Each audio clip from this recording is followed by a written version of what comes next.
Hola a todos, bienvenidos a Pensar en Voz Alta, un podcast creado por estudiantes de psicología para compartir contenido relevante, útil y comprensible sobre temas actuales en salud mental. Hola, mi nombre es Leandro. Mi nombre es Washington. Soy Máximo. Yo Luciana. Yo soy Natalie. Y este podcast está auspiciado por nada más y nada menos que la profesora Loreto, para la cual mandamos muchos saludos. En este episodio vamos a conocer qué son estas terapias, en qué se diferencian de las anteriores, cuáles son sus fundamentos, qué modelos las integran y qué dice la ciencia sobre su efectividad. Así que, acompáñanos en este recorrido para ver esta forma de entender la psicoterapia. Una que no busca desaparecer el malestar, sino afrontarlo y vivir con este, tanto para que tengamos una salud mental óptima a lo largo de nuestra vida. Entonces, ahora, como ya explicó mi compañero, traen estas terapias de tercera generación, traen una idea que pueden parecer algo rara al principio, sí, pero tiene muchísimo sentido, ya que no se trata de eliminar en sí lo que sentimos, sino de cambiar cómo nos relacionamos con eso que sentimos. Bueno, en vez esto de luchar contra el malestar que tengamos, es aceptar, lo aceptamos, lo reconocemos y seguimos adelante con lo que realmente nos importa para nosotros. En sí, ¿nunca les ha pasado de tener pensamientos malos por la cabeza? Sí, todo el tiempo. Claro que sí. Lo que a mí más me pasa es que entre más intento no pensar en algo, más lo pienso. En sí, esta terapia se trata de que, y si dejamos de pelear contra esos pensamientos o sentimientos difíciles que tenemos, y en vez de eso aprendemos a convivir con ellos sin que nos controlen, suena increíble, ¿verdad? Sin embargo, lo importante es actuar en función de lo que realmente nos importa. Aunque esas emociones estén ahí, porque sí, sentir malestar no significa que estemos fallando o estemos mal. Bueno, como les comenté, estas terapias de tercera generación, ya antes han surgido otras terapias. Por ejemplo, tenemos la terapia de primera generación y la terapia de segunda generación. Por palabra generación nos damos en cuenta de que podrían ser años específicos. Sin embargo, no es así. Estas generaciones se trata del tipo de pensamiento que se ha dado, que son muy diferentes entre sí. Como por ejemplo, la primera generación era exactamente solo conductismo clásico de Pavlov. Todo giraba en torno a cambiar conductas observables usando premios, castigos y ejercicios de repetición. Como podemos ver de que si tienes A, te doy B. Las terapias de segunda generación ya también aquí ya se empezó a trabajar con lo que pensamos nosotros, las personas. Apareció que viene a ser la terapia cognitivo-conductual, que se enfoca en cambiar los pensamientos irracionales o los pensamientos negativos, las creencias negativas, en ese diálogo interno que a veces nos sabotea en nuestra vida diaria. Y como ya hablamos, las terapias de tercera generación es como decir, bueno, ok, ya, cambiar estos pensamientos está bien, pero si no podemos cambiar esto, y si nos hace falta cambiarlos para vivir bien, suena increíble. Por eso esta generación nos invita a dejar de gastar mucha energía tratando de arreglarnos y todo eso, a empezar a aceptarnos tal como somos mientras seguimos avanzando con nuestra vida.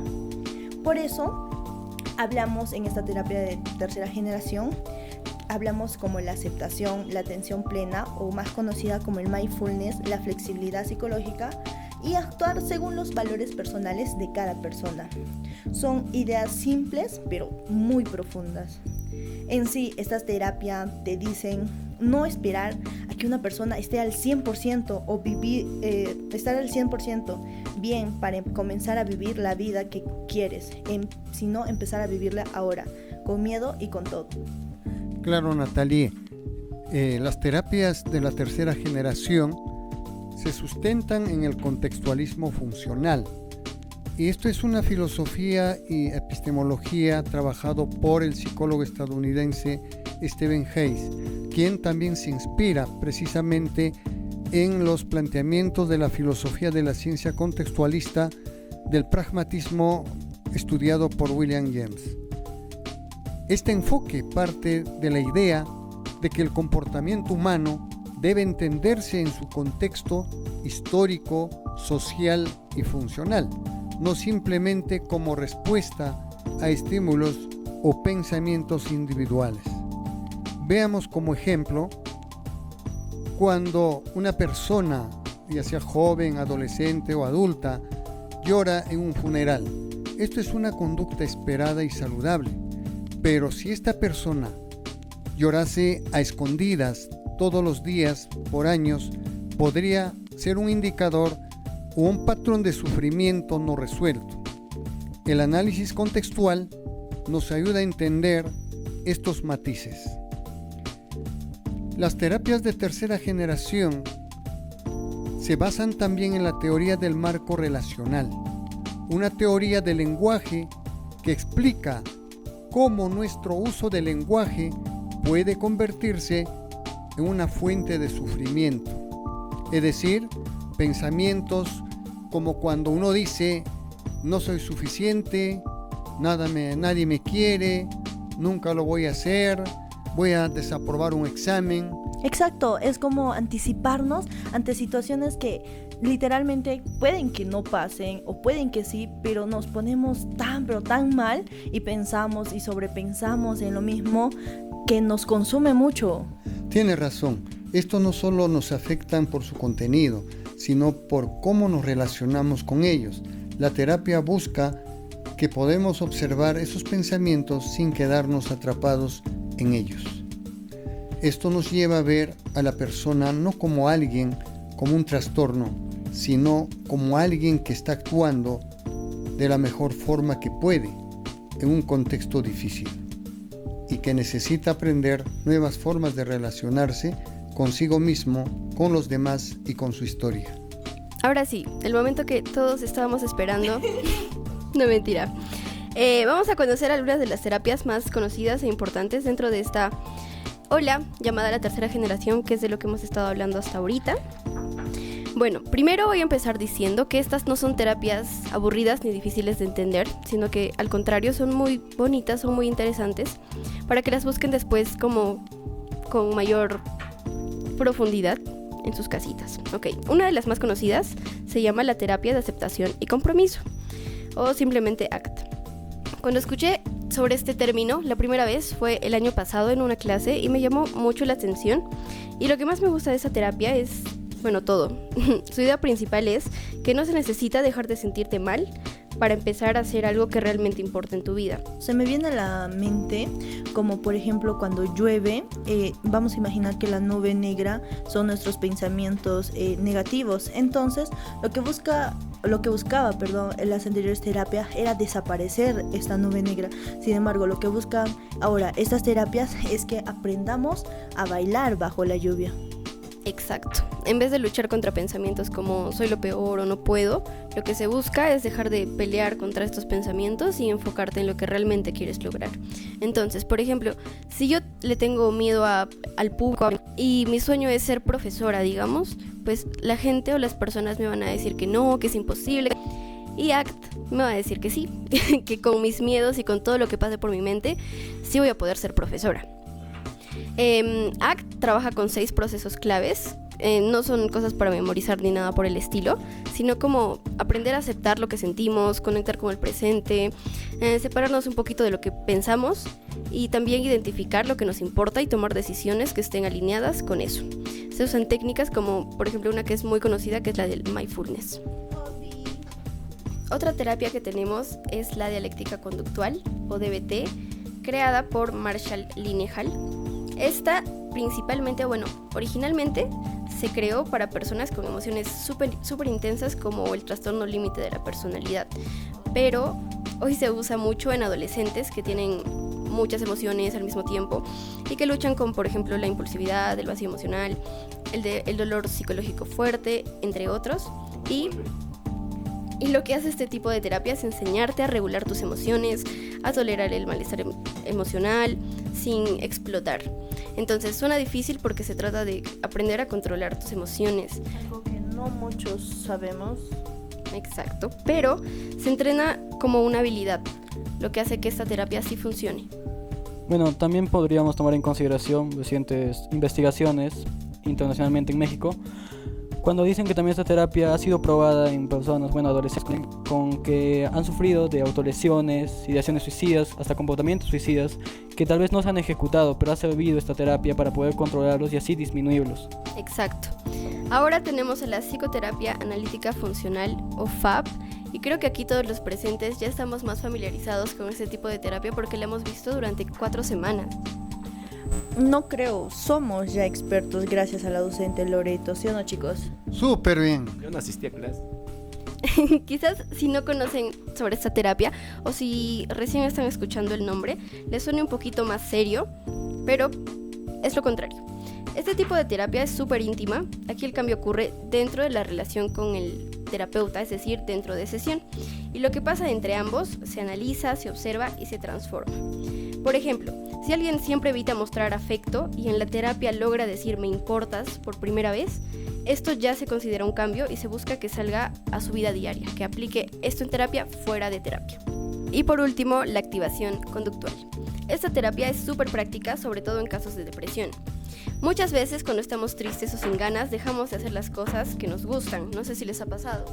Sí, muchas veces creo que nos ha pasado la mano. Claro, eso se ve permanentemente en los jóvenes cuando, por ejemplo, termina una relación amorosa, pues ha perdido interés en todo. Ok, exacto. ¿Y qué pasa en esas situaciones? Que esto, el evitar salir, el guardarnos para nosotros mismos, nos hunde más. La activación conductual propone lo contrario. Hacer aunque no tengas ganas de hacer absolutamente nada. Salir, moverte, bailar, cantar, lo que te guste, hazlo aunque no tengas ganas de hacerlo. Y aunque al principio parezca difícil. Estas terapias tienen algo en común.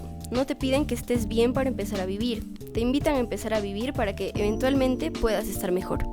Claro, es cierto que todas estas terapias, teóricamente hablando, sí son de gran ayuda, pero tenemos que basarnos siempre en la evidencia, en lo que ha sido probado. Y se tiene varias investigaciones de estas 4 terapias antes mencionadas, probadas tanto en el Perú, en algunas de las universidades como la Católica Ricardo Palma, como internacionalmente en algunos países, ya sea México, Panamá, para no tal vez estar revisando metodológicamente cada investigación.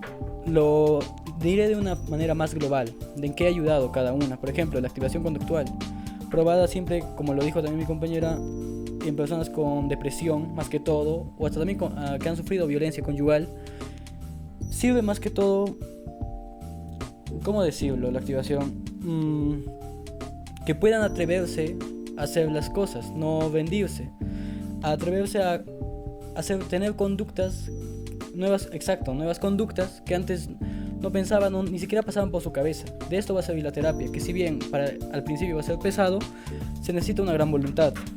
Luego vendría lo que sería el dialéctico conductual, que está más referido totalmente a las personas con trastorno del límite de la personalidad, y que esto también puede conllevar a lo que sería con conductas suicidas, pensamientos suicidas, autolesiones necesariamente.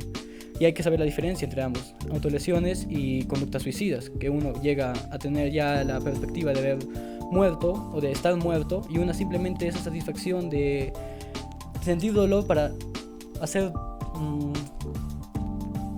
pasar los pensamientos negativos que uno llega a tener. Básicamente se podría decir darte dolor físico para no tener dolor emocional. Exacto. Eso es lo que y en la dialéctica conductual busca controlar estas propias conductas. Busca no tal vez acumular todo esto y explotar de una manera que no es satisfactoria para uno mismo, perjudicando nuestro propio bienestar. Ahora, en el caso del FAP, si bien se enfoca en tratar tal vez problemas cotidianos, que se podría decir a comparación de las otras terapias que trata, ya sea trastornos, depresión, que sí son a comparación de problemas cotidianos, no sé, algunos problemas de la escuela, bullying. Esta más se enfoca en la perspectiva de los clientes, de los pacientes, como tal vez no muchas veces se les dice, pero trata de humanizarlos un poco más, trata de poder darles un espacio a ellos, de que se ponga énfasis en la relación. Y por último, la terapia de aceptación y compromiso, que está más usada en personas con pandemia,